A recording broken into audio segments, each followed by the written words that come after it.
Malaquias capítulo 1.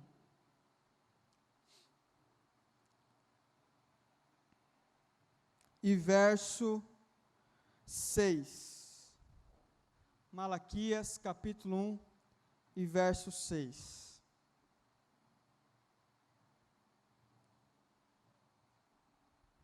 Diz assim o texto: O filho honra o seu pai, e o servo o seu senhor. Se eu sou pai, onde está a honra que me é devida? Se eu sou senhor, onde está o temor que me devem? Pergunta o Senhor dos exércitos a vocês, sacerdotes. São vocês que desprezam o meu nome. Mas vocês perguntam: de que maneira temos desprezado o teu nome, trazendo comida impura ao meu altar? E mesmo assim, ainda perguntam: de que maneira desonramos? Ao dizerem que a mesa do Senhor é desprezível, verso 8, na hora de trazerem animais cegos para sacrificar, vocês não veem mal algum. Na hora de trazerem animais aleijados e doentes como oferta, também não veem mal algum. Tentem oferecê-los de presente ao governador. Será que ele se agradará de vocês? Será que os atenderá? Pergunta o Senhor dos exércitos. E agora, sacerdotes, tentem apaziguar Deus, para que tenha compaixão de nós. Será que com esse tipo de oferta ele os atenderá? Pergunta o Senhor dos exércitos. Se um de vocês fechasse as portas do templo, assim ao menos não acenderiam fogo do meu altar inutilmente. Não tenho prazer em vocês, diz o Senhor dos exércitos, e não aceitarei as suas ofertas, pois do oriente ao ocidente grande é meu nome entre as nações. Em toda parte incenso é queimado, e ofertas puras são trazidas ao meu nome, porque grande é meu nome entre as nações, diz o Senhor dos exércitos. Mas vocês o profanaram ao dizerem que a mesa do Senhor é imunda e que a sua comida é desprezível, e ainda dizem que canseira e riem dela com desprezo, diz o Senhor dos exércitos. Quando vocês trazem animais roubados, aleijados e doentes, e oferecem em sacrifício, deveria eu aceitá-los de suas mãos? Pergunta o Senhor. Verso 14. Maldito seja o enganador que, tendo no rebanho um macho sem defeito, promete oferecê-lo e depois sacrifica para mim um animal defeituoso, diz o Senhor dos exércitos. Pois eu sou um grande rei e o meu nome é temido entre as nações. Feche seus olhos, vamos orar. Senhor Deus, Pai, obrigado por essa oportunidade de estarmos aqui para meditarmos mais uma vez na Tua palavra, Senhor. Fale aquilo que precisamos, que é necessário para a nossa vida. Deus, fale aquilo que vai trazer confronto, fale aquilo que vai nos trazer renovo em nossa maneira de entendermos a nossa vida cristã. Em nome de Jesus. Em nome de Jesus, amém e amém. Irmãos, eu mandei uma mensagem no grupo da igreja essa semana, e eu fiquei com esse texto, eu li o livro de Malaquias, e eu fiquei com esse texto incomodando o meu coração, porque algumas coisas que são tratadas no livro de Malaquias são problemas para nós hoje ainda. Hoje ainda nós enfrentamos e nós temos os mesmos problemas e as mesmas dificuldades.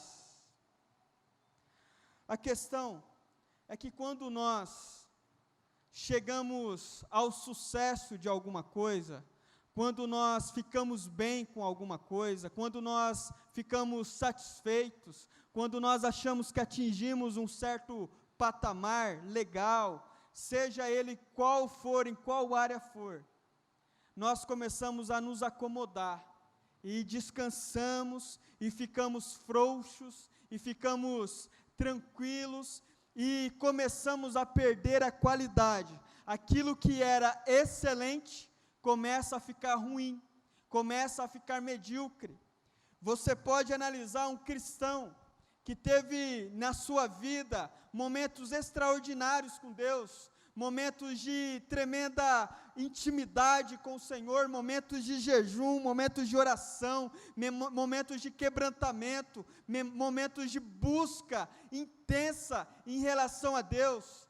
Esse homem atingiu um patamar, essa mulher atingiu um patamar maravilhoso, estava contente, estava satisfeito, mas ao olhar para a sua vida e olhar para aquilo que ele estava vivendo, ele começou a ficar frouxo, e já não se jejua mais como antes, já não ora mais como antes, já não lê a palavra mais como antes, já não se dedica mais em relação a nada como antes. Ele simplesmente leva a igreja, ela leva a igreja da maneira que dá, do jeito que dá. E não era diferente com os israelitas, que o profeta Malaquias entrega essa profecia. Os israelitas tinham acabado de sair de um exílio, eles estavam muito contentes. Eles tinham acabado de construir o templo, reconstruir o templo, para a adoração do Senhor. Eles estavam muito contentes. Era uma vitória em cima da outra. Só que com o passar do tempo, eles começaram a ficar frouxos, eles começaram a diminuir a sua intensidade, eles começaram a perder a vontade de adorar a Deus com sinceridade. E por isso que Deus usa o profeta Malaquias, um dos últimos profetas, antes da vinda do nosso Senhor Jesus Cristo. E Deus começa dizendo assim para a nação de Israel: o filho tem que honrar o pai, e o servo tem que honrar o Senhor. Eu sou o pai de todos os pais, eu sou o Senhor de todos os senhores, diz o Senhor. Mas acontece que vocês não estão me honrando como pai, vocês não estão me honrando como Senhor. Vocês estão me tratando com desonra, vocês estão me tratando com desleixo, vocês estão me tratando com má vontade, com mediocridade. E Deus fala isso para a nação de Israel, que anos atrás estava todos muito bem, estavam dando o melhor, fazendo o melhor, e eles iam entregar as ofertas ao Senhor, eles entregavam a melhor oferta ao Senhor. Eles iam entregar um animal para sacrificar a Deus, eles pegavam o melhor animal que existia, porque é isso que diz lá em Levítico capítulo 22, e verso 22 e verso 19. Deus diz: se vocês quiserem sacrificar alguma coisa para mim, algum animal, ele tem que ser perfeito. Qual animal você tem? São vários gados, milhares de gados que você tem. Você precisa pegar o melhor e sacrificar para mim. Ele não pode ser coxo, ele não pode ser cego, ele não pode estar machucado, ele não pode estar cheio de ferida, ele não pode ser um animal roubado, ele tem que ser perfeito. Tem que ser o melhor animal que você tem para trazer ao altar em sacrifício ao meu nome. É o que Deus diz lá em Levítico. É o padrão, um padrão de excelência. Deus está dizendo para a nação de Israel que Ele quer um padrão de excelência. Não é qualquer coisa que Deus aceita. Não é qualquer coisa que você dá para Deus e Deus abre um sorrisão para você e fala: ah, meu filho amado, que bom que você fez isso para mim. E nós vamos enxergar isso nesse texto. Nós vamos ver o descontentamento de Deus, como Deus fica descontente quando eu e você entregamos algo ruim para Ele. Porque eu e você não gostamos de receber nada ruim, ou você gosta? Você vai receber uma camiseta de presente, você recebe uma camiseta rasgada, furada, toda remendada, e você vai ficar muito felizão com isso. Você gosta do quê? Por mais que o presente seja simples, você gosta do melhor. E com Deus não é diferente, porque Deus, Ele é perfeito, é um Deus de excelência, e Ele está mostrando, está usando o profeta Malaquias para entregar essa mensagem ao povo de Israel. Ele diz, lá no finalzinho do verso 6, ele diz assim: mas vocês me perguntam, de que maneira temos desprezado o teu nome, Senhor? Porque parece que Deus está bravo com eles. Eles percebem que Deus está bravo com eles, só que o povo de Israel, os sacerdotes, os líderes de Israel, os líderes religiosos, eles estão tão cegos, que eles perguntam assim, mas por que Deus está bravo com a gente? Qual que é o motivo de Deus dar essa profecia tão pesada para nós? Olha, ao meu ver, não tem necessidade de Deus fazer todo esse discurso, não tem necessidade de Deus fazer todo esse barraco. Não tem necessidade para isso. Mas Deus então responde: vocês não sabem por que eu estou bravo?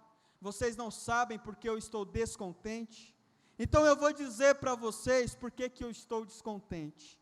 E ele diz lá no verso 7, vocês têm trazido comida impura ao meu altar, vocês têm trazido coisas inferiores, vocês têm trazido o pior de vocês, e mesmo assim, vocês têm coragem de perguntar por que eu estou descontente. Vocês têm a audácia de perguntar por que eu não estou satisfeito. Então Deus diz lá no verso 8, e aí esse verso 8, irmãos, ele é muito triste você ler, a maneira como o povo de Israel estava entregando as suas ofertas, fazendo os seus sacrifícios ao Senhor. Olha o que diz lá no verso 23, no verso 8, presta atenção. Na hora de trazerem animais, vocês trouxeram animais cegos. Deus lá atrás falou assim, se vocês quiserem entregar algum sacrifício para mim, tem que ser o melhor animal que vocês têm, tem que ser o melhor sacrifício de vocês. Mas agora, a nação de Israel se acomodou, estava todo mundo tranquilo, todo mundo satisfeito, e eles começaram a ficar frouxos, relaxados, e eles agora começaram a levar em sacrifício ao Senhor animais cegos, aí Deus diz, e vocês não veem mal algum nisso, para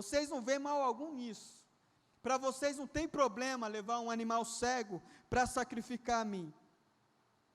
Vocês também têm trazido, no verso 8 ainda ele diz, animais aleijados e doentes como oferta.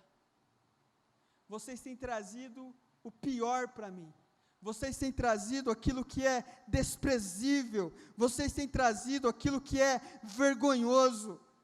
E no verso 8, Deus dizendo, olha, vocês estão trazendo animais cegos, aleijados e doentes. Então, Deus diz,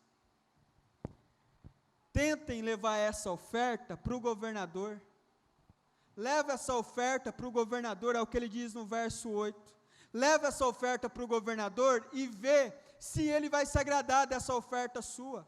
Vai lá, entrega essa mesma oferta que você está dando para mim, para o governador, e vê se ele vai aplaudir você, e vê se ele vai ficar contente com você.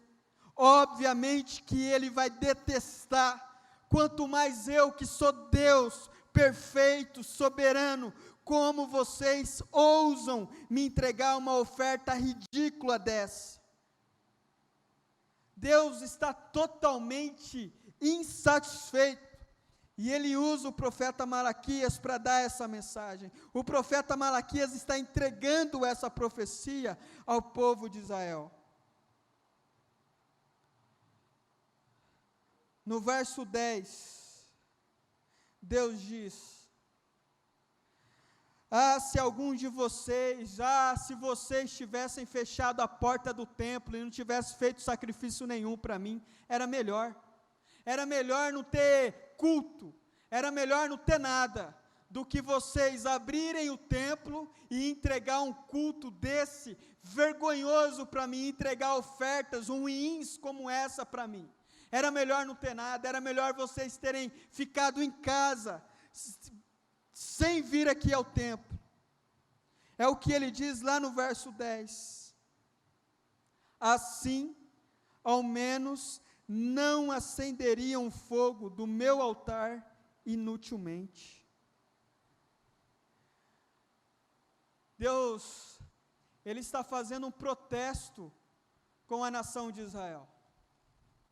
Deus está mostrando e está começando a abrir o olho daquele povo, para que eles entendam que Deus não é esse Deus que se contenta com qualquer coisa, como muita gente hoje em dia pensa de Deus, como muita gente acha de Deus, que Deus é aquele que se você entregar qualquer coisa para Ele, se você fizer qualquer coisa para Ele, de qualquer jeito, relaxado, ruim, com mau planejamento, Ele vai ficar satisfeito com você.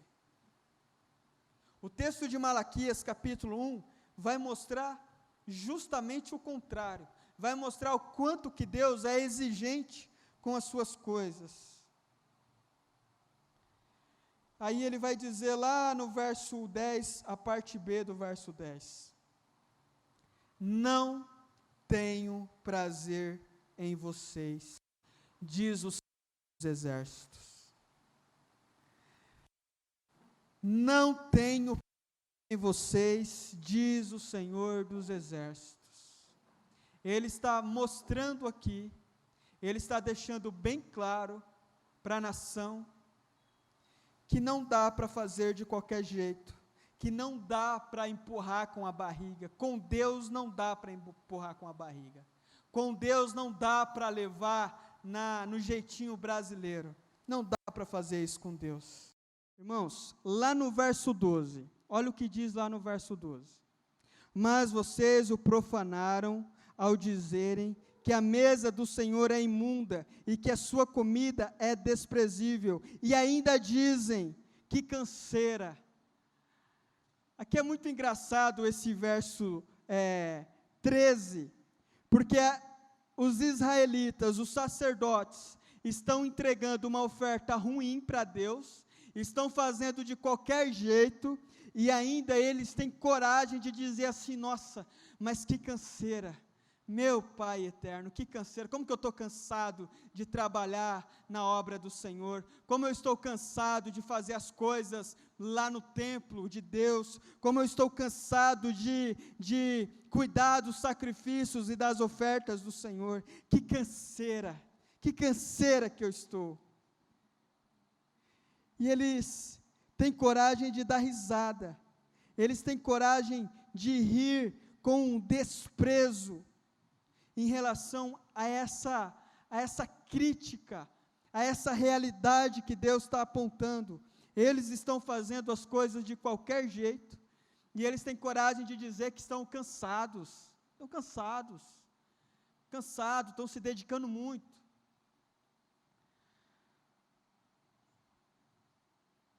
Quando vocês, no verso 13, a parte B do verso 13, quando vocês trazem animais, e aqui, o verso 13, a coisa dá uma piorada ainda, sabe por quê? Porque algumas pessoas tinham coragem de entregar animais em ofertas a Deus, animais que foi roubado. O cidadão roubava e tinha coragem de entregar um animal roubado para Deus, para sacrificar lá no templo. É a mesma coisa de você roubar R$100 de qualquer pessoa e vir aqui na igreja e trazer os R$100 roubados para a igreja. Não existe diálogo com Deus em relação a isso. Vocês trouxeram animais roubados, aleijados e doentes, e oferecem em sacrifício, deveria eu aceitá-los de suas mãos? Diz o verso 13, o profeta Malaquias, sendo usado por Deus em profecia, para dizer à nação de Israel. Animais roubados, irmãos. Animais roubados. Eles estavam levando animais roubados, animais cegos, animais aleijados, para entregar de oferta ao Senhor. E Deus disse durante todo o Antigo Testamento: vocês querem me dar uma oferta? Tragam uma oferta que seja o melhor de vocês. Vocês querem ofertar algum animal em meu sacrifício? Vocês precisam pegar o melhor animal de vocês. Mas o povo começou a relaxar, e relaxaram e chutaram o pau da barraca, como diz popularmente, chutaram o pau da barraca, e começaram a desagradar a Deus de uma maneira muito grande. No verso 14, Deus diz: maldito seja o enganador, que tendo no rebanho um macho sem defeito, promete oferecê-los. Já aconteceu isso? Isso te parece familiar? Aquelas pessoas que dizem assim: Deus, se o Senhor fizer isso na minha vida, eu prometo que eu vou fazer esse grande sacrifício, que eu vou dar essa grande oferta, que eu vou dar o melhor, a maior oferta que eu já dei na minha vida ao Senhor. E aí, Deus abençoa, ele ou ela é abençoado, o cidadão é abençoado, e na hora do vamos ver, o que ele faz? Ele não dá aquela oferta que ele tinha prometido lá atrás. Ele dá uma oferta um pouco menor, mais ou menos, medíocre, ruim.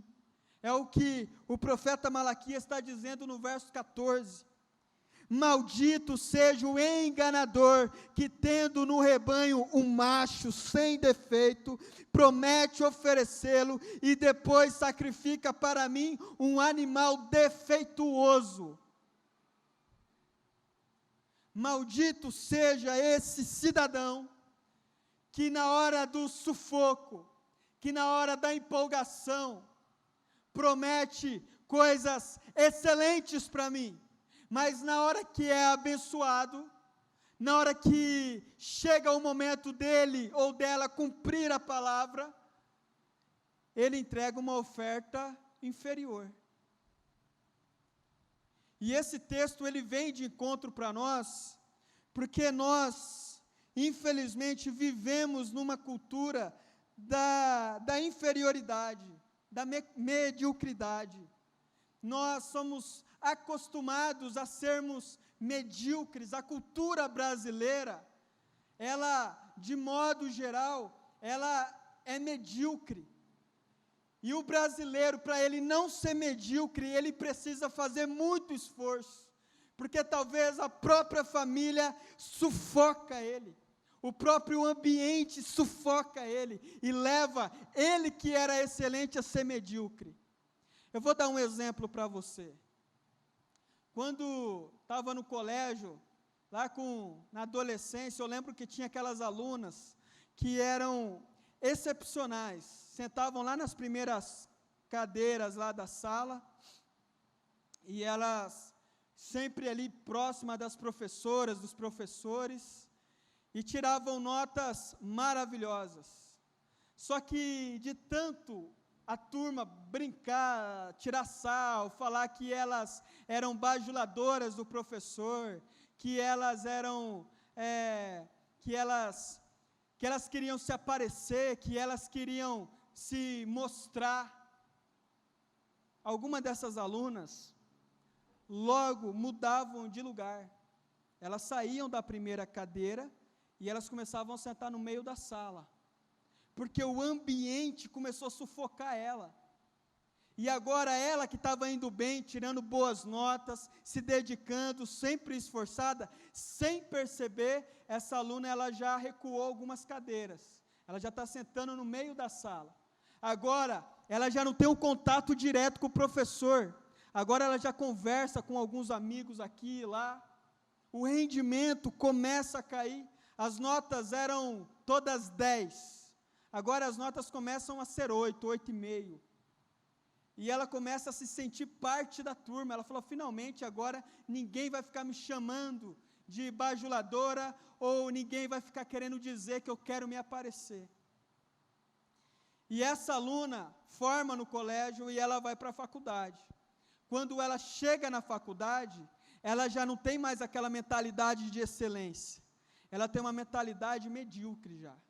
E ela se torna, na faculdade, uma aluna mediana, medíocre, mais ou menos.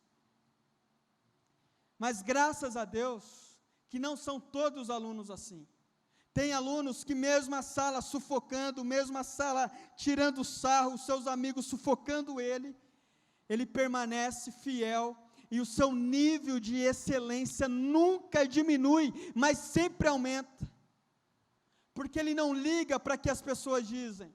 Ele sempre quer ser o melhor, ele sempre quer fazer o máximo possível. Família é do mesmo jeito.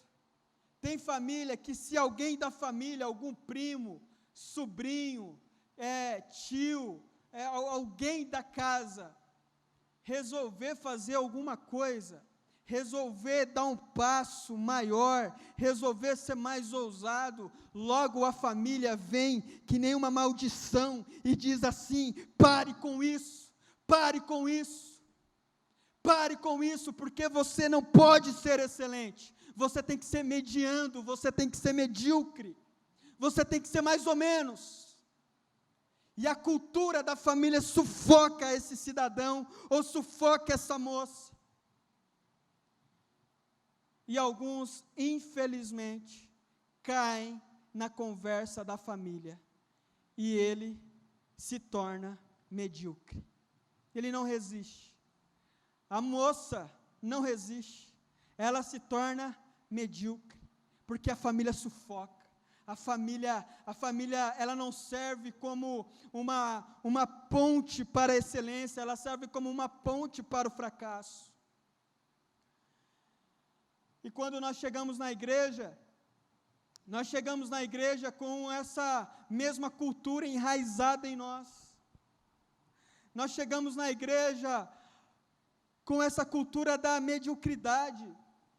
E se existe alguma pessoa na igreja que é dedicada, que é excelente, que quer fazer o melhor, logo ele é taxado.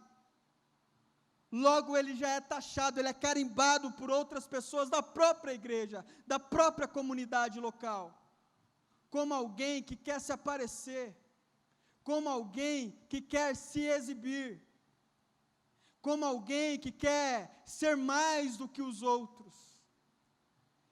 E muitos que eram excelentes começam a ficar medíocres. O cidadão se converte, começa a participar da igreja, o cidadão está aqui, num patamar de excelência e cada vez crescendo mais. Só que ao ouvir algumas críticas, a ter algumas palavras contrárias, esse homem que era excelente começa a acreditar nessas palavras e ele começa a decair. O seu ministério começa a decair e ele começa a perder coisas que Deus tinha colocado na mão dele. Porque ele acredita que ele não pode ser excelente. Porque na nossa cultura, de modo geral, é claro que não é em todo lugar que é assim, mas de modo geral, na nossa cultura, ser excelente é quase um pecado, é quase uma ofensa. Você ser bom no que você faz é quase que um tapa na cara de alguém, é quase que um insulto, quanto na verdade ser excelente é o padrão de Deus para os seus filhos. Ser excelente é o nosso dever como cristão, seja no que a gente fizer, seja o que a gente fizer. E aí nós nos escondemos atrás desse discurso de mediocridade, de comodismo, nós fazemos de qualquer jeito, o nosso ministério a gente toca de qualquer jeito. O que dá para eu fazer aqui que é só para manter? Então é isso aqui que eu vou fazer. E eu tenho no meu coração que Deus está levantando nessa igreja, nessa igreja, e eu começo a perceber esse movimento em vários lugares do nosso país, um movimento de cristãos que prezam pela excelência, que lutam pela excelência, que querem ser excelentes naquilo que fazem, naquilo que realizam. Hoje, irmãos, a nossa excelência, ela é provada nos mínimos detalhes. Eu vou dar alguns exemplos aqui, bem práticos, e depois eu vou passar para uns exemplos mais gerais. Um exemplo bem prático. Temos o culto. Qual que é o culto principal da maior parte das igrejas brasileiras? O culto no domingo. Ou é domingo de manhã, ou é domingo à noite. Hoje eu vi uma postagem, até compartilhei com os irmãos, aonde tem na imagem um homem que 10 horas da manhã no domingo ele está no churrasco, domingo, 10 horas da manhã ele está no churrasco, meio-dia ele está se divertindo com os amigos, 2 horas ele está tomando banho de piscina, 2 horas da tarde, às 5 horas ele está jogando futebol, e às 7 horas da noite, que é o horário do culto, ele está no culto, dormindo, cochilando, morto, cansado, acabado. Por quê? Porque o domingo foi agitado demais, se reuniu com a família, fez churrasco, comeu, bebeu, deu risada, contou piada, se divertiu, foi jogar bola, caiu na piscina, fez tudo. Aí agora é o momento de adorar a Deus, e aí no momento de adorar a Deus, eu entrego um animal cego para Deus, eu entrego um animal aleijado para Deus, eu entrego um animal coxo para Deus, porque eu acho que Deus talvez vai aceitar esse animal, e muitos cristãos têm feito dessa maneira, e por isso que não tem acontecido nada de extraordinário na vida de muitos cristãos, é por isso que muitos cristãos veem a sua vida como uma ladeira, porque eles não têm percebido que Deus chamou eles para uma vida de excelência, e não para uma vida de mediocridade. Um cristão prudente, ele sabe que é o dia do Senhor, primeira coisa que ele faz no domingo, dia do Senhor, ele reserva alguns minutos para orar, ele reserva alguns minutos para ler alguns versículos da Bíblia. Não precisa ser um teólogo e ler um livro inteiro no domingo, não. Leia alguns versículos, faça uma oração sincera a Deus, saia com a sua família, se divirta, dê um determinado horário, venha a tempo de você dormir, descansar, tempo de você relaxar, se arrumar com calma, para ir entregar um culto de excelência a Deus. Aí chega na igreja, irmãos, dê um glória a Deus, glória a Deus. Irmãos, coloque-se de pé. Coloca de pé, parece que está levantando uma tonelada.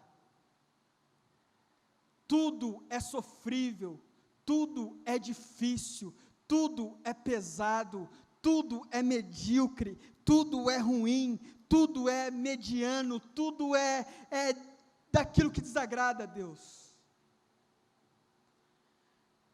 O nível de concentração de uma pessoa que se movimentou o dia inteiro e vem para um culto para ouvir uma pregação, ele é muito inferior a uma pessoa que reservou um tempo para descansar no final da tarde, para vir para o culto. Descansou, tirou um cochilo e veio para o culto. O nível de concentração daquele que descansa é maior, ele consegue absorver mais coisas. Mas a nossa cultura é uma cultura que vai empurrando com a barriga. Eu não estou dizendo que vai ter vezes, ou melhor, vai ter vezes que não vai ter como. Você vai ter mesmo um domingo agitado, não vai ter como você controlar, vai ser um dia excepcional. Mas o problema, irmãos, é que tem muitos cristãos que é o ano todo assim, é todo domingo assim. É todo domingo, é padrão, é a lei da casa dele, é desse jeito. Inclusive, se estiver chegando muito perto da hora do culto, o cidadão fala assim, olha, não vamos no culto hoje, né? Pronto, já mata o culto ali também. É isso. E a gente vai entregando as coisas medianas para Deus, de qualquer jeito. A gente vem para o culto, e a gente não cuida de detalhes. Eu vou dar um exemplo para você. Uma vez eu fui no teatro, e lá no teatro o rapaz que estava falando lá, tal, teve uma parte, que eu acho que ele estava meio descontente, e aí ele falou assim, gente, é o seguinte, vocês sabem que vocês vão vir para o teatro, então vocês precisam cuidar um pouco da higiene pessoal de vocês. E aí ele falou assim, vocês precisam cuidar, se alguém tem um odor forte, se alguém tem um hálito forte e tal. Aí eu fiquei olhando, observando o cara, falei, mas o que esse cara está falando dessas coisas aqui no teatro? E aí eu comecei a reparar que na verdade faz sentido sim o que ele está falando. Isso ele estava preocupado para um teatro, quanto mais para uma igreja. O cidadão vem para a igreja, ele sabe que ele vai lidar com pessoas, o mínimo, cuidar da sua higiene pessoal, cuidar do seu hálito. Ele sabe que na igreja ele vai falar com um monte de gente de pertinho, e se ele não cuidar do hálito, meu irmão, tem gente que cai duro. Só que a pessoa não liga, não está nem aí. Por quê? Porque a gente não é acostumado a pensar nesses detalhes, que são detalhes de pessoas que prezam pela excelência. A gente leva de qualquer jeito, está com o bafo que está matando todo mundo, mas está felizão da vida. E o pior de tudo, gente que tem esse problema, gosta de falar pertinho assim, ó. Falou, pastor, eu queria falar com você e tal. Você vai amolecendo, você vai dormindo já. Irmãos, eu estou brincando aqui com vocês, mas vocês percebem que o que eu estou falando é sério. Tem coisas que a gente é acostumado a levar de qualquer jeito para Deus. E se nós queremos ser uma igreja diferente, se nós queremos fazer algo relevante diante da presença de Deus, nós precisamos ser excelentes, porque de outro modo Deus não aceita a nossa oferta. De outro modo a gente está só enganando a gente mesmo, porque Deus já disse na palavra dele, em Malaquias capítulo 1 e verso 6 a seguir, que Ele não aceita ofertas medíocres, que Ele não aceita um trabalho medíocre, que nós precisamos fazer o melhor. Então eu creio que nós, como igreja, precisamos nos levantar e fazer o melhor. Alguns domingos atrás, eu estive falando aqui sobre as nossas ofertas, e eu disse, e volto a repetir, que um cristão, ele não tem preocupação nenhuma em dar o dízimo. Para o cristão, se você falar de dízimo para ele, você cansa ele, porque o cristão, ele não fica preso em 10%, um cristão ele dá 12%, 15%, ele dá 20%, ele dá o tempo, ele dá a energia, ele dá a intelectualidade dele, ele dá os talentos dele, ele dá um monte de coisa que o dinheiro não pode contabilizar. Então se chega alguém e fala de dízimo para um cristão, o cristão chega a desanimar diante desse discurso de dízimo,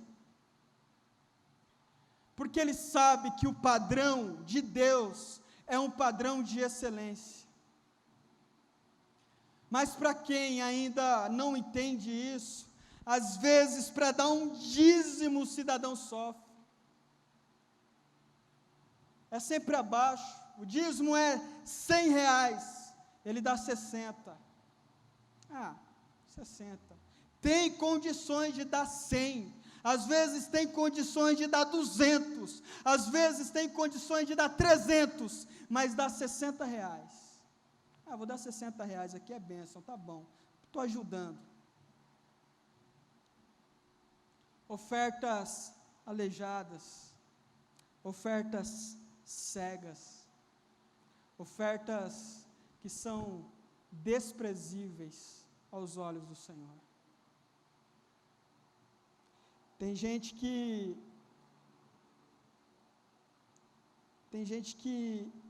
em relação a essas ofertas, a esses dízimos, como nós conhecemos na igreja, ele não passa R$1 do dízimo dele, nunca, é ali redondo, e se passar R$1, pede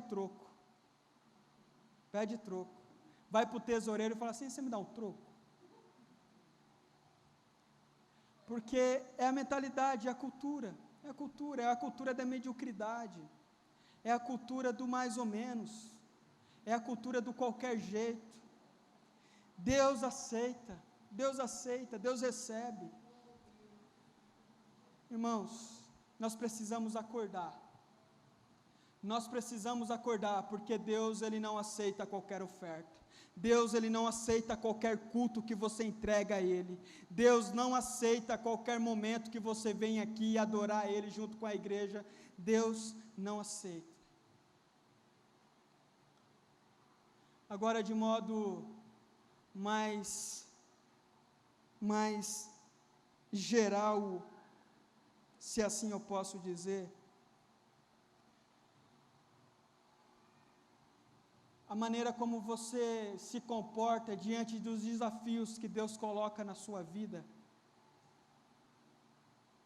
Deus colocou um desafio na sua vida. E aqui eu não vou abrir para a vida profissional, eu vou reduzir a vida eclesiástica mesmo, a vida na igreja.